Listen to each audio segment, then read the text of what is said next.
दोस्तों, बेंगलुरु देश की टेक कैपिटल, जहां सपनों को पंख मिलते हैं। टेक सिटी बेंगलुरु आज भी भारत का इनोवेशन हब है, जहां देश भर से लोग नया बिजनेस करने के मकसद से आते हैं। मगर यही शहर अब कई लोगों के लिए सपनों का नहीं बल्कि डरा देने वाले सपनों का शहर बन गया।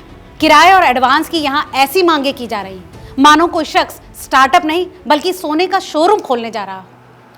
नमस्कार, आप देख रहे हैं रिपोर्टर जी और मेरा नाम है लता सिंह।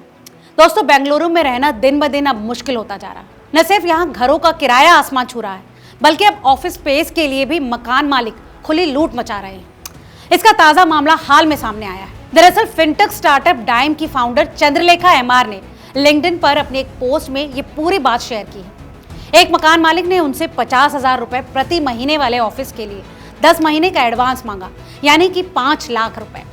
दोस्तों, इसका मतलब है कि पहले साल में ही 11 लाख रुपए का भारी भरकम खर्च। चंद्रलेखा अपने पोस्ट में लिखती हैं, मैं यहीं पैदा हुई हूं और यहीं पली बड़ी हूं, लेकिन ये रकम फिर भी अविश्वसनीय लगी। दोस्तों, चंद्रलेखा आगे लिखती हैं कि दिल्ली और मुंबई जैसे शहर किराए के तौर पर 2 से 6 महीने का आमतौर पर डिपॉजिट मांगते हैं, लेकिन बेंगलुरु के कमर्शियल मकान मालिक इस हद को पार करते हुए अब बेतुकी मांगे कर रहे हैं। चंद्रलेखा के मुताबिक ये कोई अकेली घटना नहीं। हाल में कनेडियन प्रोफेशनल को 2.3 लाख रुपए प्रति महीने वाले ऑफिस के लिए 23 लाख रुपए का कोटेशन मिला। वहीं एक दूसरे फाउंडर को 40,000 रुपए पर मंथ की जगह के लिए 5 लाख रुपए एडवांस देने को कहा गया। दोस्तों, इसका मतलब है कि पहले साल में ही ऑफिस पर करीब 11 लाख रुपए का खर्च। चंद्रलेखा अपनी इस पोस्ट में आगे लिखती हैं, मैं यही पली बड़ी हूं, लेकिन ये रकम काफी हैरान कर देने वाली है।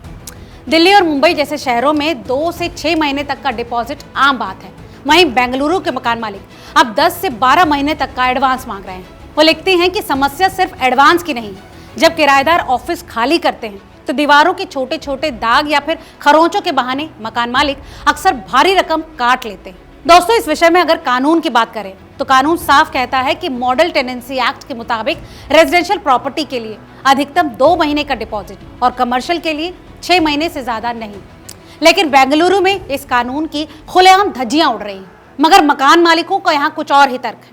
उनका कहना है कि उन्हें प्रॉपर्टी के नुकसान जैसे टूट फूट और धोखेबाज किराएदारों से सुरक्षा चाहिए, और यही वजह है कि वो किराए के साथ कई महीनों का किराया एडवांस लेते हैं। वहीं स्टार्टअप फाउंडर्स का कहना है कि ऑफिस में शिफ्ट होने से पहले ही इतना भारी एडवांस देना किसी डाउन पेमेंट जैसा दबाव बनाता है।